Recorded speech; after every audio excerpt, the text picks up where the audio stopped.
Well, essentially, he completely underestimated the number of troops he needed to have. He's finally come to the understanding that he can get them. But the problem is that he wants 400,000 troops trained. He doesn't have enough trainers. He doesn't have enough bases, buildings, and so on. So it's going to take him 3, 4, 5 months to start bringing forces to bear. In the meantime, he's got to stand against the Ukrainians. And the real question that Putin is facing is how long can those forces stand, and at what point do they break? And I'm sure he's not sure of it, or most other people aren't either, on either side. But we have to distinguish strategic and tactical nuclear weapons. Strategic nuclear weapons are the ones you are terrified of. They're huge, they destroy cities, they have fallout. Tactical nuclear weapons can be quite small. They're useful in taking out small units and so on. They don't give up much radiation. So Putin has been very careful not to specify what he's talking about. The United States today said in several places that if that happens on any level, the United States is going to he's basically going to turn Russia into glass. The United States doesn't mean it, but answering, Putin is not really specifying what kind of nuclear weapons he's talking about. And I think this is just a great deal of talk. He's trying to compensate or frighten the West in some way. And he's frightening enough people, yeah. George, to Heidi's point on allies pushing back with sanctions, how effective are they when you have leaders of developing nations still seeking Russian fuel? Well, the question is how big is the flow to the Kremlin and how much has been cut off? And also, what's the timing? For the past 6 months, there has been a major pressure on the Russians. That created real political problems, economic problems, and so on. Just starting to buy some oil from them is not going to shift that. It's not going to change it very quickly. It is, however, going to give some incentive to the United States, not so much to discourage this trade, but to increase the offensive. I mean, the United States is basically backing the Ukrainian view.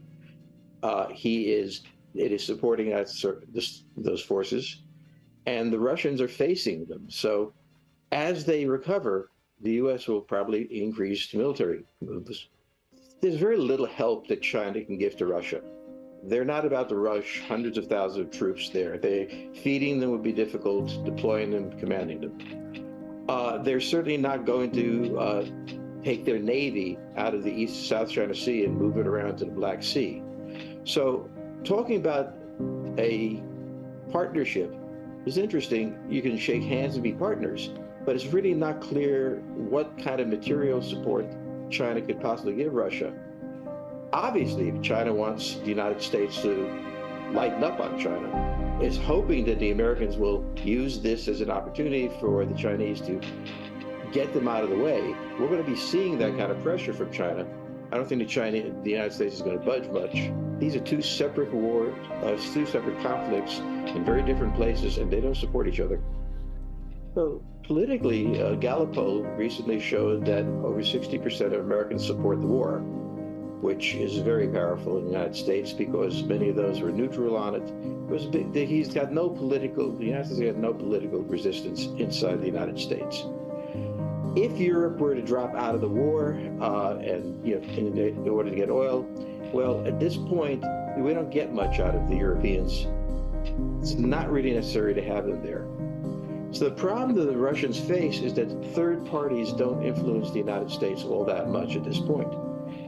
The Russians are afraid that the Americans are going to be on the eastern border of Ukraine, 200 miles from Moscow. The Americans are afraid that the Russians are going to return to the western border and start the Cold War over again. Each has a national interest. The United States has better artillery at the moment. As we see further rounds of sanctions, more targeted sanctions, you say that this is going to end with a political compromise with Moscow, Putin taking the short end of the stick. How does this happen, given that we don't seem to see an off-ramp for negotiations? Well, the negotiations are driven by the military reality. The military reality is that Russia has had to restructure its entire war plan. The first one didn't work.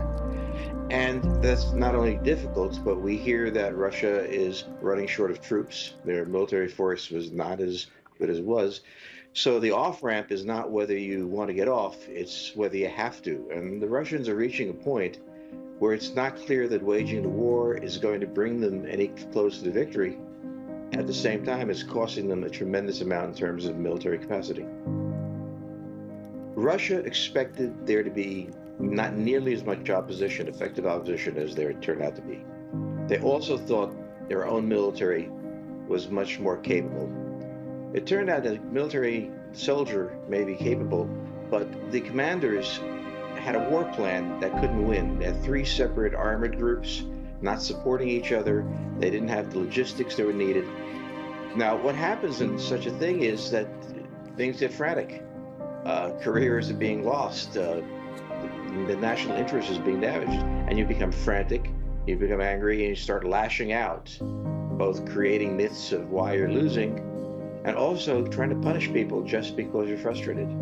That's what war crimes really consist of. If the Russians had done it the way they wanted to do, these wouldn't happen. Well, one of the surprising things as a military analyst is how powerful U.S. sanctions are. The ability to control the way the dollar operates in a given country is devastating. And Russia didn't expect that either. So what you really have to understand is how much Russia didn't expect. It didn't expect NATO to stay together the way it did. It didn't expect the sanctions to be this effective. It didn't expect the Ukrainians to fight.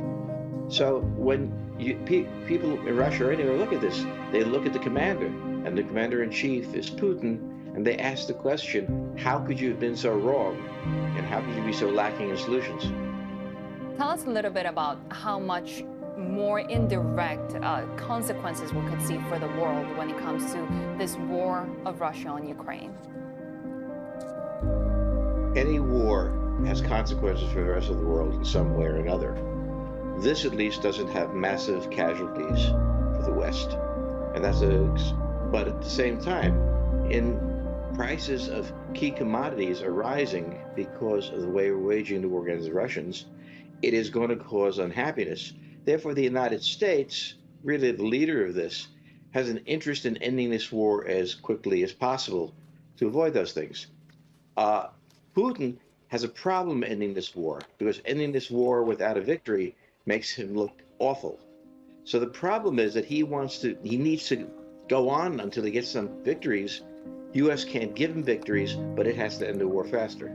So there's a pressure on the United States to become even more extreme.